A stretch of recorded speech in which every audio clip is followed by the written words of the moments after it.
Gemmology रत्न शास्त्र को गहराई में समझने के लिए ये बहुत ज़रूरी है कि आप इसको जो है शुरुआत से समझिएगा। सबसे पहले ये समझिएगा कि जो रत्न है इसका उद्गम कैसे होता है, निकलता कैसे है और किस रूप में निकलता है। बहुत सारे लोग आपको बताएंगे जी ये तो सिप्पी में से निकलता है, यहाँ पे जो है वो समुद्र में से निकालते हैं, हम इसे नदी में से निकालते हैं और ये ऐसा कैसे ही निकलता है। तो ज़्यादातर लोगों को अब इतनी डीपली कैसे पता होगा ना, वो मान जाते हैं। कई बार जैसे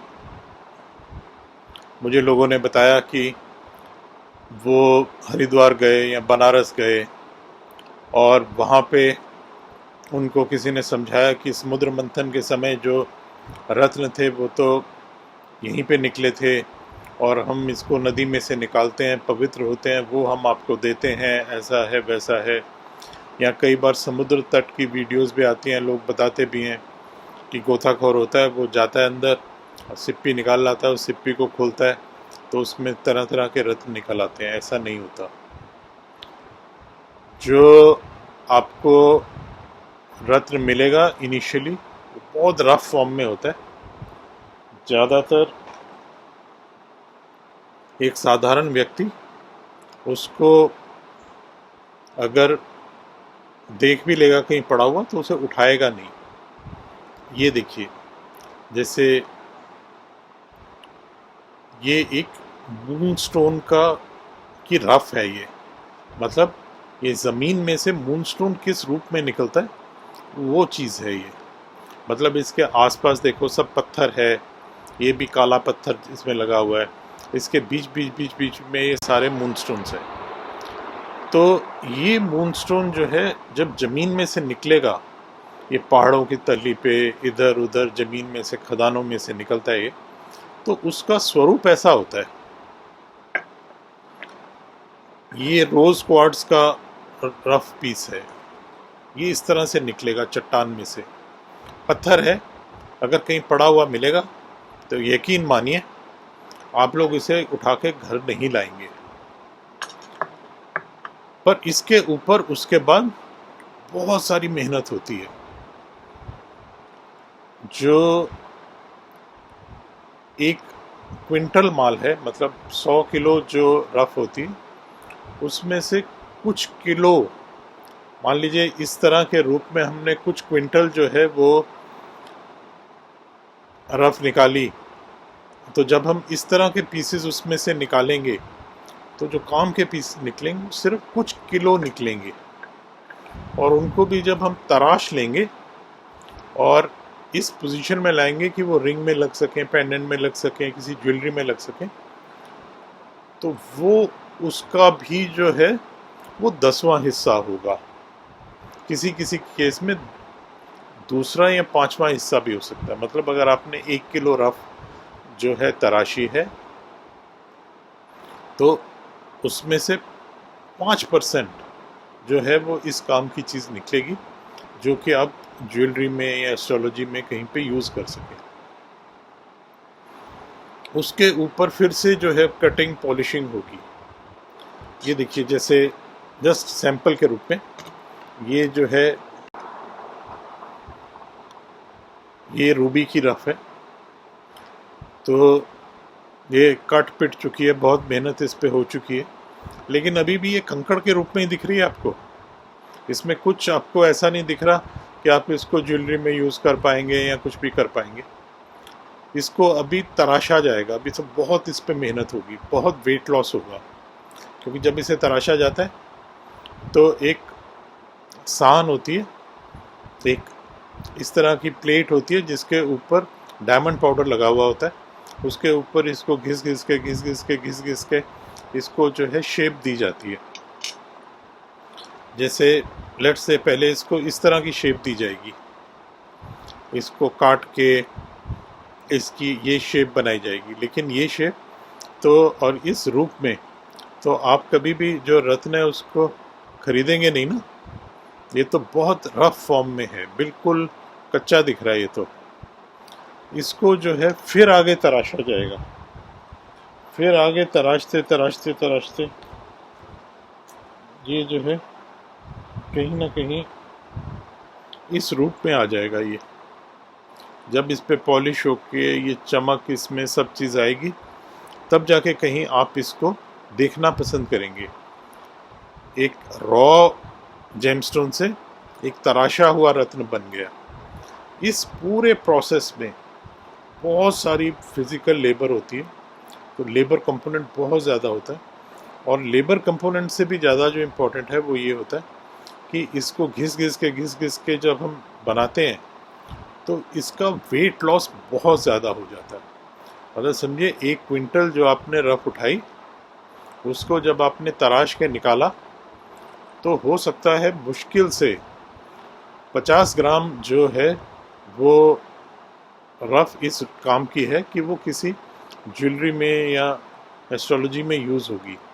तो सोचिए जो आपने इनिशियली कॉस्ट पे की वो तो बहुत सारी पे की, वज़न की, पत्थर की, और वो पत्थर तो सब कट कट के घिस घिस के जो है वो चला गया। तो फाइनली ये पीस बचा आपके पास। इसलिए जो है रत्न जो है वो महंगे होते हैं। जो इनकी कीमत होती है वो इसीलिए होती है क्योंकि ये जिस आकार में हम देखते हैं, जिस चमक फॉर्म में हम देखते हैं, वो चमक फॉर्म बहुत रेयर होती है। वहाँ तक अब इतने सारे जो पत्थर को खंगालने के बाद, इतने सारे पत्थर पे मेहनत करने के बाद कुछ पीस निकलते हैं जो रियली चमकदार, ट्रांसपेरेंट और अच्छी क्वालिटी के होते हैं। क्योंकि वो इतने रेयर होते हैं इसलिए उनकी कीमत जो है बहुत अच्छी होती है बाज़ार में। इस चीज़ को समझना जो है वो बहुत इम्पोर्टेंट है। पत्थर हैं उनकी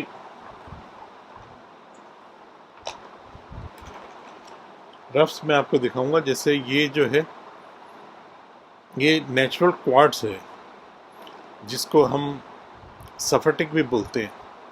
जब ये ज़मीन से निकलता है तो इस रूप में होता है, पत्थर, प्योर पत्थर। इसमें से जब हम तराश के निकालेंगे तो एक कोने में बहुत छोटा सा पीस निकलेगा, बाकी तो सब वेस्ट हो जाएगा। इसलिए इसको जो है बहुत ज़्यादा लेबर कॉस्ट इसमें चली जाती है और वेस्टेज बहुत ज़्यादा हो जाती है। इसी कारण से इसकी जो है ये विशेष कीमत होती है। इस चीज़ को आपको बहुत बुनियादी रूप में समझना पड़ेगा, क्योंकि बहुत बार जो व्यक्ति हैं वो आपको बताएंगे कि जी हमारे पास ऐसे पत्थर हैं जो कि बहुत ट्रांसपेरेंट हैं और आपको बहुत रीज़नेबल रेट पे देने की कोशिश करेंगे। क्योंकि क्या होता है कि जैसे कोई व्यक्ति नया नया इस ट्रेड में आता है, मैं ऐसा मानता हूँ कि क्योंकि आप जेमोलॉजी का कोर्स कर रहे हैं तो आप इस ट्रेड में आने के इच्छुक रहेंगे। तो जैसे कोई व्यक्ति नया नया इस ट्रेड में आता है तो वो जल्दी बरगलाया जा सकता है। वो सोचता है बहुत जल्दी मैं बहुत पैसा बना लूँ। कोई ना कोई उसे व्यक्ति ऐसा मिल जाता है जो उसे आके बताता है कि भाई देख, ये तो सब तेरा बेवकूफ़ बना रहे हैं, मैं तुझे इतना बढ़िया जो सामान है वो बिल्कुल ट्रांसपेरेंट और ऐसा ऐसा ऐसा जो है वो दूंगा, और तू उसको जो है वो बहुत अच्छी कीमत में बेच सकता है। मैं तो तुझे बहुत सस्ते में दे दूंगा, क्योंकि ये मेरे पास तो सस्ते में ही आता है, ये किसी के पास सस्ते में नहीं आता।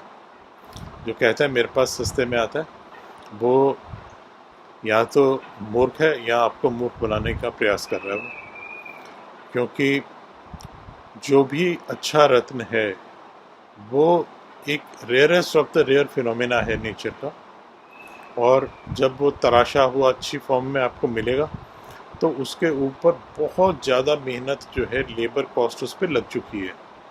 तो इतनी लेबर कॉस्ट लगने के बाद कोई भी उसको जो है वो सस्ते में नहीं बेचेगा, तो इसलिए वो सस्ता नहीं होगा, वो अपनी अच्छी कीमत कमांड करेगा।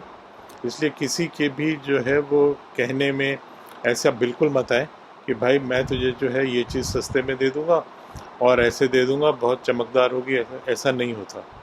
जो भी रत्न है वो महंगा इसलिए होता है क्योंकि वो रेयर होता है। अब लेट्स से हम नीलम की बात करें। नीलम जो है वो जो खदानों में से निकलता है ज़्यादातर जो नीलम होता है वो उसको जब हम तराश के बना के रेडी करते हैं उसका साइज़ तो बहुत छोटा होता है, 20 सेंट, आधा कैरेट, 1 कैरेट, वो ज्वेलरी में यूज़ हो रहा होता है। लेकिन जब हम एस्ट्रोलॉजिकल नीलम की बात करेंगे जो कि 3 कैरेट, 4 कैरेट, 5 कैरेट का है, अगर वो नेचुरल स्टोन है, बिना इंक्लूजन्स के है, तो वो कुदरत की एक रेयर फिनोमिना होगा और आप तक पहुंचते पहुंचते उसके ऊपर इतनी लेबर कॉस्ट लग चुकी होगी कि वो एक महंगी चीज़ है। वो कुदरत में ऐसा नहीं जैसे हमने बोला भी अखरोट पेड़ पे लगते हैं तो हम गए, हमने जा,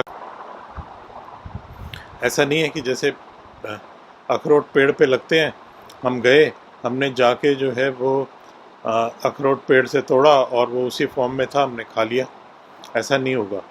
जो आपको रफ पत्थर किसी खान में मिलेगा, किसी ज़मीन में मिलेगा, वो तो किसी भी तरह से वेयरेबल नहीं होगा, उसे आप पहन नहीं सकते, उसको आप अंगूठी में नहीं डाल सकते, वो तो टेढ़ा मेढ़ा तिरछा अजीब तरह की चीज़ होगी, उसकी कोई शाइन नहीं होगी, कुछ नहीं होगी। तो अगर आप प्रॉपर चीज़ चाहते हैं तो वो इसलिए वैल्यू कमांड करेगी क्योंकि उसके ऊपर बहुत सारी मेहनत हो चुकी है ऑलरेडी। उस मेहनत के, उस एफर्ट के, उस वेस्टेज के आप जो है इनडायरेक्टली पैसे दे रहे हैं।